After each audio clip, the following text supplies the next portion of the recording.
Bismillahirrahmanirrahim.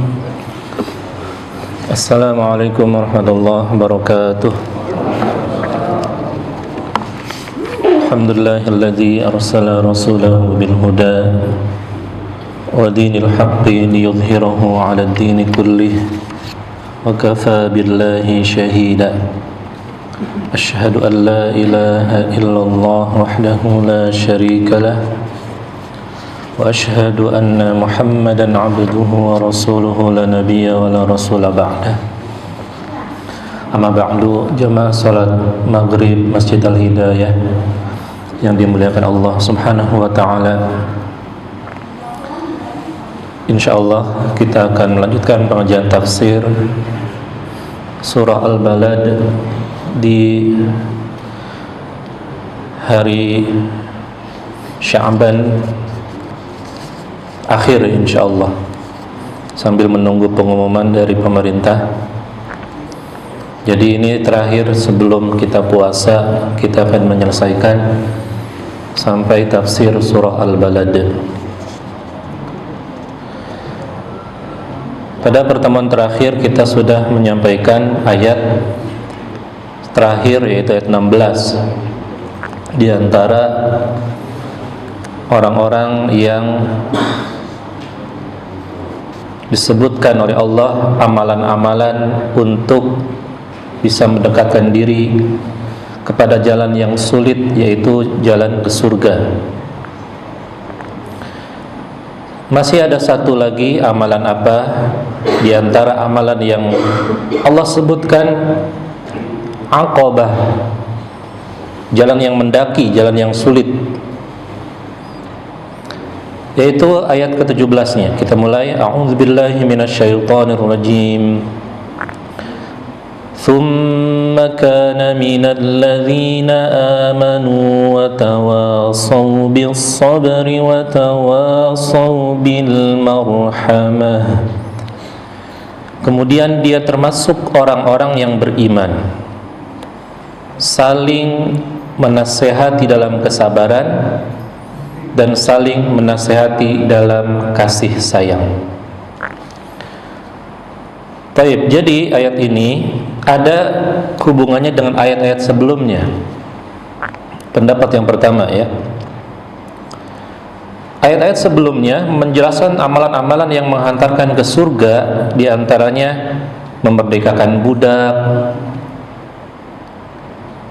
kemudian berbuat baik kepada anak yatim yang memiliki hubungan kerabat, orang yang sangat miskin, dan seterusnya.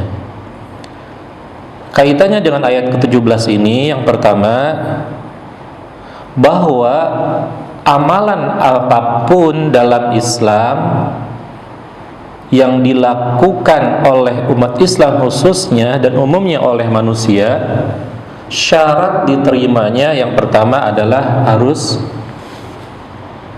tsumma kana minal ladzina amanu, harus beriman. Jadi seakan-akan Allah ingin menyebutkan berapapun banyaknya amalan orang kafir. Mungkin sekarang ada Bill Gates, salah satu orang terkaya di dunia, menyumbang vaksin misalkan, atau Elon Musk, atau orang-orang kafir yang kekayaannya sangat banyak. Kalau dia berbuat baik, bukan berarti dia akan masuk surga. Tetapi syarat untuk masuk surga yang pertama adalah beriman. Jadi syarat diterimanya amalan harus beriman. Apa dalilnya? Ini surah Al-Balad ayat 17. Tsumma kana minal ladzina amanu, termasuk orang-orang yang beriman. Jadi kalau alhamdulillah kita sudah masuk beriman nih, maka tinggal nanti syarat yang kedua supaya kita diterima amalannya, yaitu harus ikhlas karena Allah dan mengikuti contoh Rasulullah sallallahu alaihi wasallam. Tapi yang pertama iman. Apa dalilnya lagi? Hadis yang diriwayatkan oleh Imam Muslim. Jadi istri Rasulullah SAW, Aisyah radhiyallahu taala anha, pernah bertanya kepada Nabi, "Ya Rasulullah, ibnu Jud'an kana fil jahiliyati yasilur rahim wa yut'imul miskin, fahal dzaka nafi'uhu?" Jadi pada zaman jahiliyah dulu, sebelum Nabi diutus, itu ada namanya seseorang yang bernama Ibnu Jud'an. Ibnu Jud'an ini ketika selama hidupnya dia terkenal dengan kebaikannya. Ya, mungkin Bapak punya tetangga orang kafir, baik kepada Bapak atau kepada masyarakat. Nah, dulu juga zaman Nabi ada yang seperti itu. Salah satunya namanya Ibnu Jud'an. Kata Aisyah, Ibnu Jud'an ini, wahai Rasulullah, dulu di zaman jahiliyah dia itu suka menyambung tali silaturahmi. Bahasa kitanya supel, sering bergaul, sering silaturahmi, sering nongkrong lah gitu. Disukai banyak orang. Bukan cuma itu, wa yut'imul miskin. Dia juga dermawan. Suka bantu orang miskin, ngasih makan. Orang seneng pasti kayak gini. Tapi Aisyah cerdas, nih orang-orang kafir. Fahal dzalika nafi'uh? Apakah itu amalannya bermanfaat, wahai Rasulullah?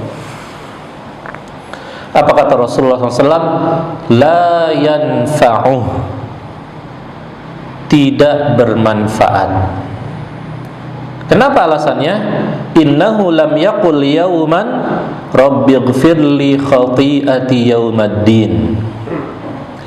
Karena dia belum pernah sekalipun dalam hidupnya, satu hari saja ia berkata, wahai Tuhanku, ampunilah kesalahanku pada hari kiamat. Maksudnya orang kafir gak percaya hari kiamat, gak percaya kepada Allah subhanahu wa ta'ala. Nah, jadi jamaah yang dimuliakan Allah, maka supaya amalan diterima harus beriman. Jangan terpukau dulu, orang kafir kita lihat baik, dermawan, ya belum diterima amalannya. Apa dalil yang lain? Surah At-Taubah ayat 54. Allah berfirman, "Wa ma mana'ahum an tuqbala minhum nafaqatuhum illa annahum kafaru billahi wa bi rasulih." Dan tidaklah ada yang menghalangi infak mereka. Orang kafir sering berinfak, sering bantu. Tidak ada yang menghalangi amalan mereka illa annahum kafaru, melainkan karena mereka itu masih kafir kepada Allah dan Rasulnya. Baik, jangankan orang kafir yang seperti itu, orang kafir yang paling dekat dengan Rasulullah sallallahu alaihi wasallam, yang paling baik siapa? Abu Thalib, pamannya Nabi, paling dekat dengan Rasulullah, paling baik, pokoknya paling lah. Tapi tidak beriman kepada Rasulullah, tidak masuk Islam, tempatnya di neraka. Innaka la tahdi man ahbabta walakinallaha yahdi man yasha. Kata Allah, engkau tidak akan bisa memberikan petunjuk kepada orang yang bahkan kau cintai sekalipun. Allah yang menentukan hidayah bagi siapapun yang Allah kehendaki. Baik, ini beriman termasuk jalan yang susah, termasuk minal aqabah, ayat sebelumnya. Wa ma adraka mal aqabah. Nah, ini salah satunya beriman. Karena kenyataannya sampai saat ini orang beriman, orang Islam yang beriman kepada Allah dan hari akhir masih kalah jumlahnya dengan orang yang tidak beriman. Sekarang ini ada 7 miliar manusia menuju 8 miliar. Dari 7 miliar itu umat Islam nggak nyampe 2 miliar, 1 miliar lebih lah.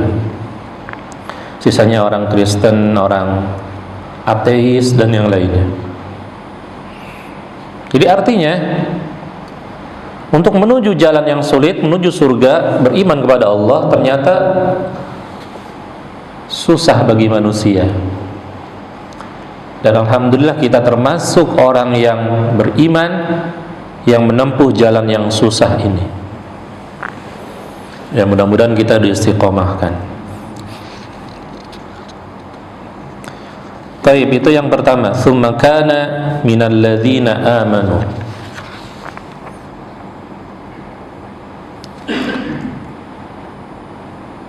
Wa tawassaw bis sabri wa tawassaw bil marhamah.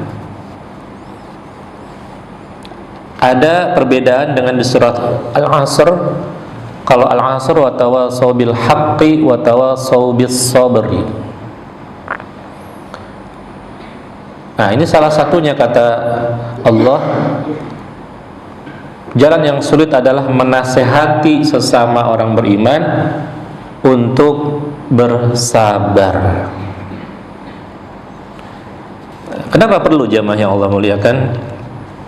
Begini, manusia itu makhluk sosial.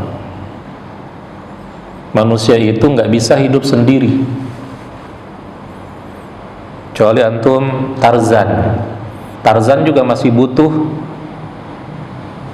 monyet, masih butuh teman. Nggak bisa kita hidup sendiri. Apalagi orang tua. Kasihan orang tua yang hidupnya sendiri, anaknya jauh, istrinya atau suaminya udah meninggal. Kasihan. Manusia nggak bisa hidup sendiri. Apalagi hidup sendiri untuk istiqomah di atas iman. Itu lebih susah lagi. Karena godaannya banyak. Ya, jangankan antum sendiri, antum udah berkeluarga saja masih digoda. Udah punya istri, udah punya anak, masih selingkuh. Nggak puas sama istrinya, masih main cewek. Banyak yang begitu. Udah dapat pekerjaan bagus, masih korupsi. Nggak puas, masih nipu orang. Terus gimana? Ini butuhnya wa tawassaw bis sabri. Berarti apa? Kita butuh komunitas yang positif, yang memberikan support kepada kita untuk saling sabar. Seperti misalkan di masjid ini ada komunitas bagus, ada yang butuh bantuan, lagi ditimpa musibah kematian, komunitas di masjid ini bantu yang ditimpa musibah itu. Ada yang sakit, bantu. Ada anak yatim, bantu. Coba kalau nggak dibantu, dia mati sendirian aja misalkan, tetangganya nggak pada datang, jamaah di masjid nggak pada datang, kasihan itu. Ya, ya ini namanya empati atau kepedulian. Ini diajarkan oleh Islam 14 abad lebih yang lalu. Subhanallah. Jadi kenapa sekarang banyak berita tetangga mati nggak pada tahu, bahkan ada yang bunuh diri nggak ada yang tahu, sampai busuk di rumahnya nggak ada yang tahu. Kenapa? Karena komunitasnya tidak kompak, komunitasnya mati, masing-masing hidupnya individualistis. Nah, Islam tidak mengajarkan begitu. Islam mengajarkan watawasau bis sabri. Nanti lebih hebatnya lagi, watawasau bil marhamah. Wah, luar biasa itu. Subhanallah. Kalau antum mempelajari Al-Quran, beres hidup antum. Nggak ada lagi orang-orang yang ngemis-ngemis ke masjid, nggak bisa makan. Kemana tetangganya? Nggak ada lagi orang yang bunuh diri di rumahnya karena nggak punya duit misalnya. Karena kalau terbentuk komunitas yang bagus, mereka akan memberikan support. Nggak usah ngasih duit aja, nggak usah. Misalkan ya, kita sakit nih, saya merasakan sendiri, dirawat di rumah sakit misalkan. Walaupun orang yang ngejenguk itu miskin misalnya, nggak ngasih duit, nggak apa-apa. Dengan kehadiran dia itu kita jadi senang. Apalagi Rasulullah sudah mengajarkan begitu. Kalau menjenguk orang sakit, ucapkan la ba'sa tahurun, insyaallah. Dihibur. Bahasa kitanya, nggak apa-apa. Sakit kamu ini insya Allah ringan, insya Allah sembuh. Dihibur. Walaupun cuma datang menghibur gitu, senangnya luar biasa. Wah, tambah senang lagi kalau ngasih buah, ngasih duit. Tapi maksud saya pernah merasakan kehadirannya saja itu udah senang, bikin imunitas tubuh nambah kuat, begitu. Makanya cepat sembuh. Kalau datang juga tapi nggak tahu adabnya, wah penyakit ini parah nih, 3 hari lagi mati nih. Ini juga nggak benar. Itu bukan itu yang dimaksud. Watawasau bis sabri maksudnya adalah memberikan support untuk menguatkan satu sama lain. Misalkan ada tetangga kita yang kematian, dengan datangnya kita aja jamaah di sini, tetangga-tetangganya itu akan memberikan support sehingga dia itu bisa kembali bersemangat dalam menjalani hablum minallah wa hablum minan nas. Ya, begitu jamaah. Lebih hebat lagi, wa tawasau bil marhamah, dan saling menasehati untuk berbuat kasih sayang. Inilah indahnya Islam. Makanya Islam dibilang teroris, Islam dibilang radikal, itu fitnah. Fitnah orang-orang kafir. Wajah asli Islam nggak begitu. Adapun oknum yang begitu, itu oknum, bukan mengatasnamakan Islam. Islam jauh dari itu. Gak usah jauh-jauh yang radikal, teroris, gak usah jauh-jauh ke sana. Kita kasih contoh. Dalam perbedaan Islam saja, dalam perbedaan di tubuh umat Islam saja, lihat bagaimana petunjuk para ulama. Kan kita tahu nih bahwasanya Allah Subhanahu wa taala menciptakan kita ini berbeda-beda. Kata Allah dalam Al-Qur'an, "Walau syaa rabbuk laja'alan nasa ummatan wahidah." kamu akan dibikin satu kelompok saja, satu pendapat saja kalau Allah mau. Artinya misalkan umat Islam puasanya besok misalkan, akan dibikin seluruh dunia besok. Dan nyatanya beda. NU sama Muhammadiyah kadang beda, kadang sama. Ini contoh. Apalagi dalam masalah-masalah furu'iyah lainnya, masalah sholat, masalah ibadah-ibadah yang lain, kita akan temukan ratusan bahkan mungkin ribuan perbedaan. Walau syaa rabbuk laja'alan nasa ummatan wahidah. Kata Allah, kalau Allah mau kalian itu akan dibikin enggak berbeda. Kalian akan dibikin satu pendapatnya. Wala yazaluna mukhtalifina illa man rahima rabbuk. Tapi ketetapan Allah, kalian ini dibikin berselisih, dibikin berbeda-beda. Jadi jangan ngotot, pokoknya masjid ini harus begini. Ya, Allah aja nggak mau begitu. Kita maksa semua orang harus seperti kita. Siapa kita?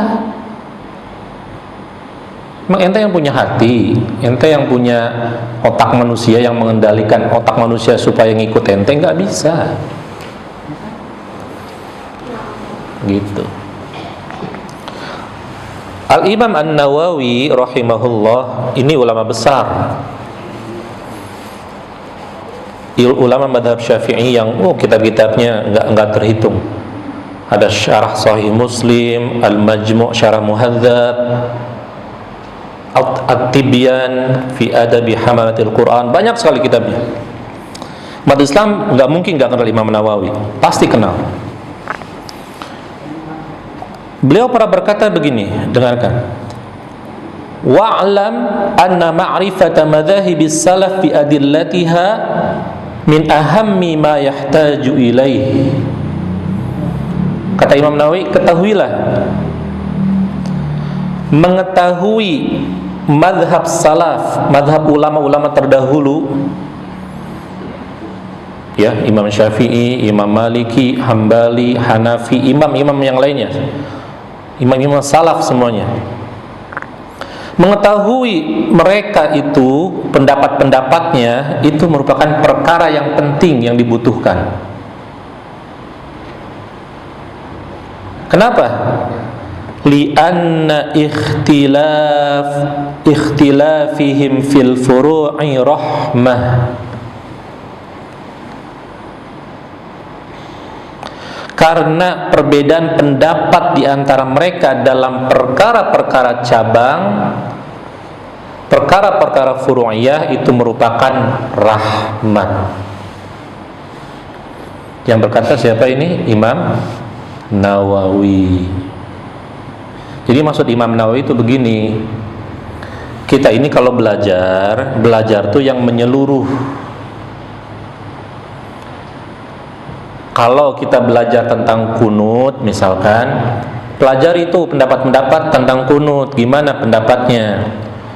Oh, Imam Syafi'i bilang begini, Imam Ahmad bilang begini, Imam Maliki bilang begini, Imam Abu Hanifah bilang begini. Oh, ternyata nggak sama nih. Berarti ada perbedaan di sini. Para imam terdahulu nggak sepakat dalam perkara ini. Begitu belajarnya. Atau sampaikan, saya pribadi mengambil pendapat Imam Syafi'i misalkan, kunut. Tapi kalau antum mengambil pendapatnya Imam Hanafi yang tidak kunut, silahkan. Antum punya ulamanya juga, kami juga punya ulamanya juga. Begitu kan enak, nggak perlu ribut, nggak perlu sampai mau subuhan harus ke masjid sono misalkan, karena masjid sini pakai kunut, nggak gitu.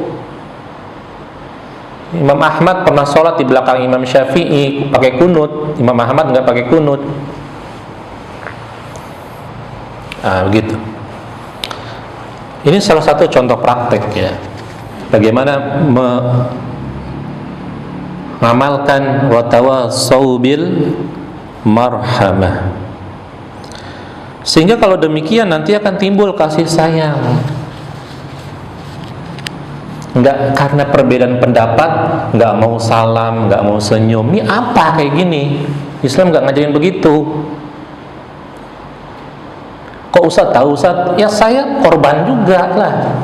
Kenapa saya tahu? Ya karena saya pernah digituin juga. Karena saya menyampaikan pendapat yang tidak sama dengannya, udah beda sikapnya. Ini belajar di mana kayak gitu? Kecuali kalau saya kafir, baru. Atau kalau saya pengikut aliran sesat, baru. Ini sama-sama umat Islam, yang mungkin hanya beda ormas, beda partai gitu ya. Apalagi beda ustadz gitu. Apalagi kalau akidahnya sama, maka tidak boleh kita menghilangkan rahmat atau kasih sayang. Karena kalau ini tidak dipraktekkan, yang timbul bukan rahmat, bukan kasih sayang, sebaliknya kebencian. Dan itu terjadi.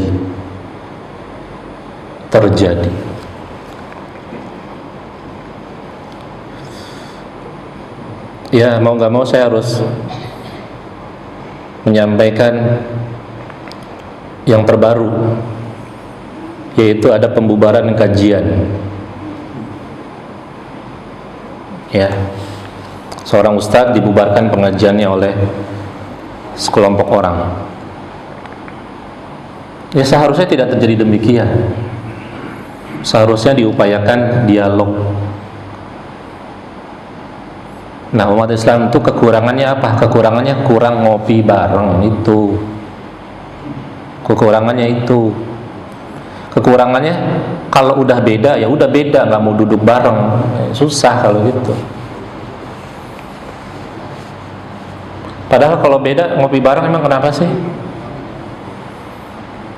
Saya yakin umat Islam yang nggak mau akur dengan sesama umat Islam, mereka juga ada yang bertetangga dengan orang kafir. Di perumahan ini saya yakin nggak semuanya orang Islam, pasti ada orang kafirnya. Tapi apa pernah dengar ada orang Islam yang ribut dengan tetangganya orang kafir di sini? Insya Allah nggak ada kayaknya. Artinya kenapa? Mereka bisa saling memahami. Lakum dinukum waliyadin. Jangan sampai kita dengan orang kafir bisa akur dengan orang Islam yang sholatnya di masjid yang sama, imamnya sama, tapi nggak akur. Ini kan jadi lucu, ya. Cuman karena tidak menerapkan wa tawassaw bil marhamah. Baik, itu jamaah yang Allah muliakan. Jadi kenapa Allah menyuruh kita berwasiat untuk bersabar dan saling kasih sayang?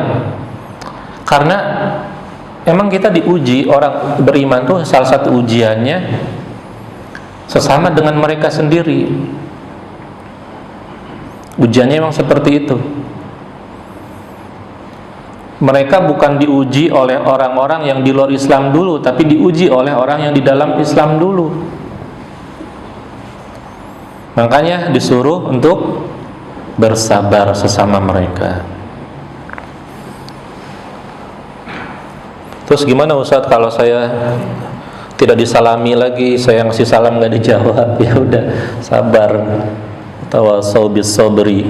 Tapi saya pengen napok Ustaz, misalkan. Ya jangan lah, sabar. Kitanya yang harus memulai sabar dan kasih sayang. Biarin mereka begitu, biarin. Misalkan ada teman kita yang nggak mau temenan lagi sama kita, yang nggak mau tegur sapa lagi sama kita karena mungkin dianggapnya beda pendapat atau yang lain. ya nggak apa-apa, yang penting kitanya tetap menumbuhkan kesabaran dan kasih sayang. Jadi jangan samanya, kita jangan samanya, ya. Bahasa Sundanya ulah saruana itu. Rasulullah Shallallahu Alaihi Wasallam bersabda dalam hadis yang diriwayatkan oleh Imam At-Tirmidzi, Ar-rahimuna yarhamuhumur rahman. Lihat nih, ini keutamaannya. Orang-orang penyayang itu, kata Rasulullah, akan disayangi pula oleh Ar-Rahman, akan disayangi oleh Allah. Jadi antum menyayangi orang lain, meskipun saudara antum nggak mau lagi sama antum, tapi antum sayang. Bahkan antum menunjukkan sayang itu dengan cara,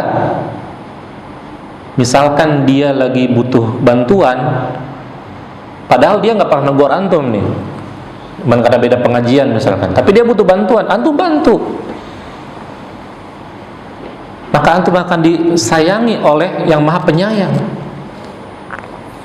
Jadi jangan kita balas dengan hal yang serupa.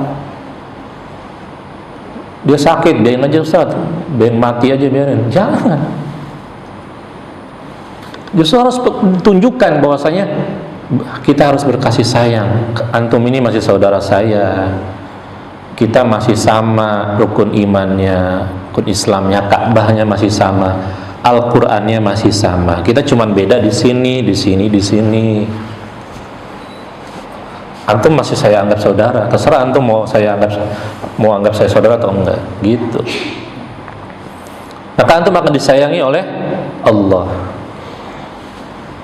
Lebih dahsyat dari itu, Rasulullah SAW berkata, irhamu man fil ardi yarhamkum man fis sama. Ini umum nih. Sayangi siapa saja yang ada di muka bumi, maka yang di langit akan menyayangi kalian. Sekarang saya tanya, di muka bumi ini ada orang Islam, ada orang kafir. Disuruh disayangi sama Allah, sama Rasulullah SAW. Lebih dahsyat dari itu, fil ardi, yang ada di muka bumi semuanya, yang nggak punya nyawa sekalipun, tumbuhan, pepohonan. Kalau kita menyayangi yang di bumi, kita jaga pepohonan, tidak boleh ada penebangan liar, kita jaga sungai, jangan sampai alirannya mampet dengan buang sampah sembarangan. Itu antum akan disayangi oleh yang di langit. Antum menyayangi binatang, menyayangi kucing yang mau sekarat, antum kasih air, kasih tulang, daging. Bahkan ada pelacur yang diampuni dosa-dosanya oleh Allah Subhanahu wa taala karena memberi minum anjing yang kehausan.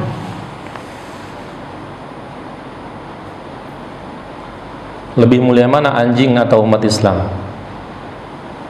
Orang Islam.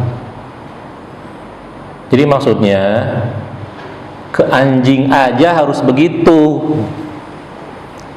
Ini ke orang Islam lebih dari itu. Jangan sampai karena perbedaan kelompok, perbedaan pendapat, nggak mau dibantu misalkan, milih-milih ngebantunya. Ini nggak benar ajaran kayak gini. Jangan sampai di masjid ini ada ajaran seperti itu. Mau bantu nih misalkan, tanya dulu dia ngajinya di mana nih. Oh, dia ngajinya di sono nih. Oh, jangan dibantu lah yang ini. Itu terjadi, ada yang berpikiran kayak gitu. Mau bantu saudara-saudara di Palestina, bahkan ada yang nanya, Ustaz, bagaimana hukumnya membantu saudara kita di Palestina? Kan di sana madhabnya Ikhwanul Muslimin. Sampai ditanya kayak gitu. Mau bantu orang aja sampai ditanya apa madhabnya. Sekarang kalau ada orang kecelakaan di depan masjid mau mati, apa antum tanya dulu, Pak, Bapak apa agamanya? Lebih dari itu, Pak, Bapak ngaji di mana? Ini menghilangkan rahmat. Makanya jangan sampai ada yang berpemikiran seperti itu. Itu harus dihilangkan.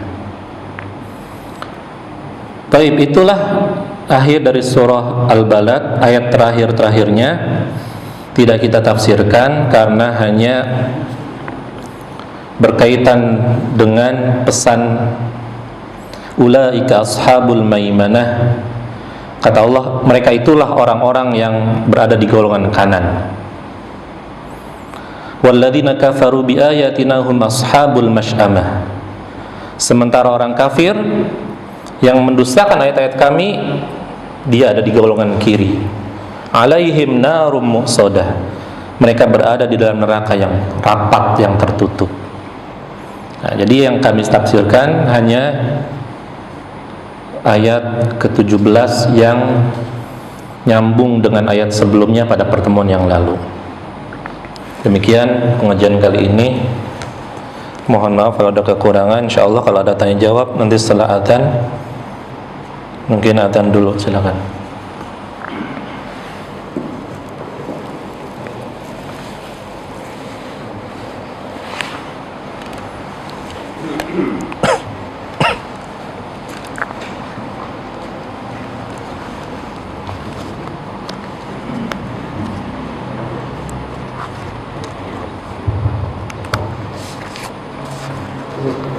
Allahu Akbar,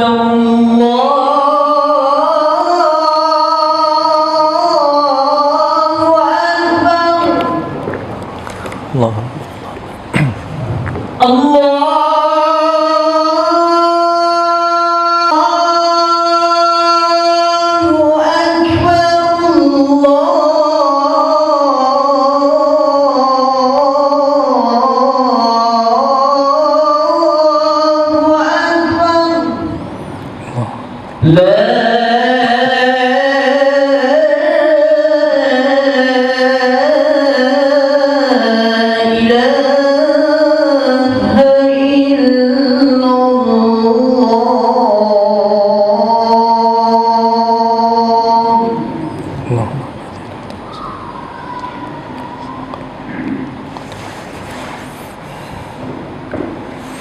Ada pertanyaan? Barangkali satu atau dua. Satu ya, silakan.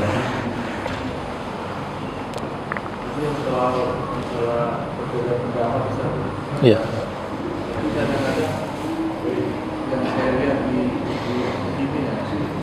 Iya. Sebetulnya ada apa yang merasa memang dia merasa itu loh beda gitu, tapi dia jadi merasa eksklusif sendiri gitu. Iya. Sikap kita gimana? Jadi dia nggak mau ikut pengajian kita, nggak mau, tapi masih mau sholat. Iya. Bagaimana sikap kita menyikapi saudara-saudara kita yang eksklusif atau tidak ikut ngaji dengan kita tapi masih sholat dengan kita? Ya, seperti yang tadi kita sampaikan bahwa pertama kita jangan menjadikan itu sebagai permusuhan. Kita harus lebih terdepan untuk berlaku kasih sayang. Wa tawassaw bil marhamah. Misalkan dia masih mau sholat ke masjid kita, ya silakan, welcome, jangan dilarang atau jangan juga dimusuhi misalkan. Yang kedua, kalau punya kemampuan maka gunakan wa tawassaw bil haqqi, saling menasihati dalam kebenaran. Islam itu benar, Tapi di dalam ajarannya seperti dalam sholat, kadang ada perbedaan yang mana masing-masing meyakini itu benar. Seperti tadi kita sampaikan perkataan Imam Nawawi, li'anna ikhtilafihim fil furu'i rahmah. Perbedaan pendapat para ulama dalam perkara-perkara furu' itu rahmat. Artinya itu pasti terjadi dan itu jangan dijadikan sebab untuk permusuhan. Kalau kita punya kemampuan seperti saya nih lagi ceramah begini, ini kan punya kemampuan. Ada mungkin di salah satu jamaah di sini yang begitu misalnya, maka saya sampaikan begini sekarang, jangan seperti itu. Saya sampaikan bahwasanya ilmu ini, ulama ini banyak sekali. Apa yang baru kita dapat mungkin itu baru sampai tepi pantainya saja.